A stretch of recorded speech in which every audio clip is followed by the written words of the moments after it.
This is Behind the Headlines, with behind-the-scenes analysis on issues affecting Pennsylvanians, sponsored by the Susquehanna Valley Center for Public Policy. Now, here's your host. Welcome back to Behind the Headlines. On this segment, Maura and I are fortunate enough to have a gentleman who represents one of Pennsylvania's truly unique services to the taxpayer, and that is done through the Public Utility Commission. We have with us John R. Evans, and Mr. Evans is the Pennsylvania Small Business Advocate for the Public Utility Commission. This is a very unusual position, John.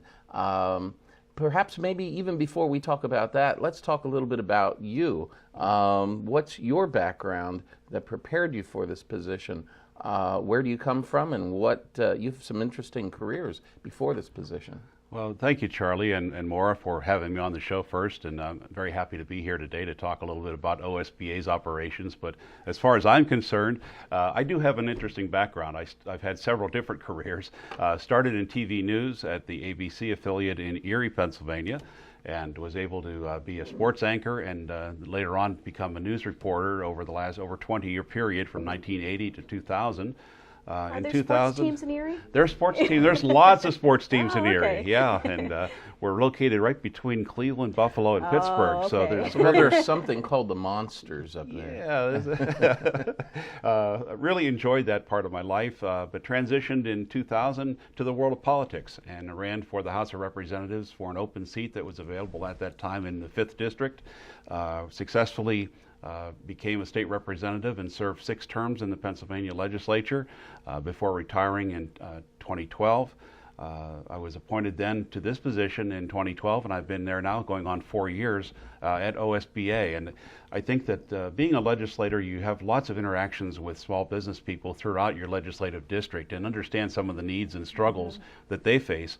So this was very much a natural fit for me to transition and to lead our office in helping our small businesses across the Commonwealth. So as the small business advocate in Pennsylvania, it sounds like that would be just an overwhelming, but you really work in a specific area. So can you tell us a little bit about sort of that niche market that you're in right now? Yes, Maura. There's a very, the way that the bill was designed, the act that formed our office back in 1988, it was very narrowly defined that the OSBA was to work in the utility areas alone. We don't, if people call and say, listen, Mr. Evans, can I get a small business loan? Well, we have to refer to another agency. I bet you get those calls too. We do occasionally get those calls, so our title is somewhat misleading in that regard, but we are narrowly focused to dealing with utility rate cases that come before the Public Utility Commission. And we get involved fighting for the classification, the overall class of customers in the commercial class, which is between the consumer class, the commercial class, and then the industrial class. So there's 3 different classifications generally on utility bills. We're trying to advocate for the people in the middle who traditionally did not have representation when it came to potential rate increases. Mm-hmm. Yeah, how did this office come about, John? This was a enterprise, a product of legislative action in the Pennsylvania General Assembly. Could you tell us a little bit about the genesis of the office? Yes, Charlie. As I mentioned before, we were part of an act in 1988 that created this office. They saw a need because utility customers in the commercial class were in some regards being taken advantage of. We have a very strong consumer advocate in the Commonwealth. We always have traditionally. The large industrial companies have people that specialize in dealing with utility rates for the large commercial customers. But the people in the middle, the small business folks, in many cases, they're too busy running their business to be involved with a potential increase in a utility cost or to have an attorney come down and fight on their behalf. And there's an old adage that, you know, when you go to the dinner table, if you don't have a seat at that table, many times you find yourself on the menu. Pennsylvania is the only state in the union that has a position and an office like yours. Is that true? Absolutely. We are the only one in the United States. That's pretty amazing. To have this. And I must say, when I go to a national type utility gathering, lots of folks want to talk to me about that because it is a good idea, and it has saved our small businesses in Pennsylvania hundreds of millions of dollars over the last several decades. In fact, this past year alone, we have saved potential rate increases approaching $100 million for Pennsylvania small business owners that they would have otherwise had to endure. Wow. I think it's really important to note that you are an independent agency. Yes. You're not under the general fund. So can you tell us just a little bit about that Right. for our taxpayer viewers?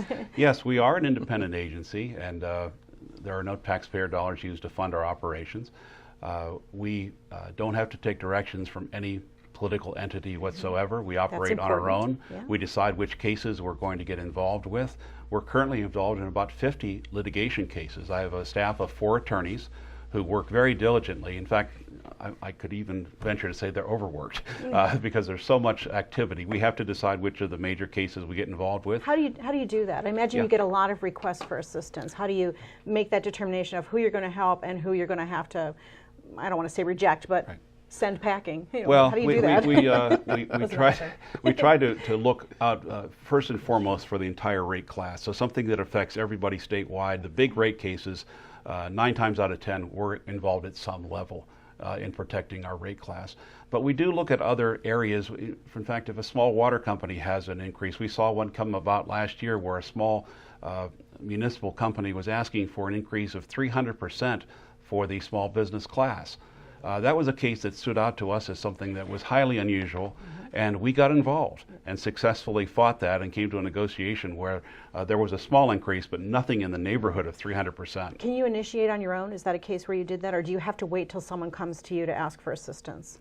Well, we initiate those on our own when we see the You filing see how come. We see all the egregious they are. filings that come to the Secretary's office at the Public Utility Commission. But the other facet of our office that I'd like to mention is that we do field phone calls from individual business owners.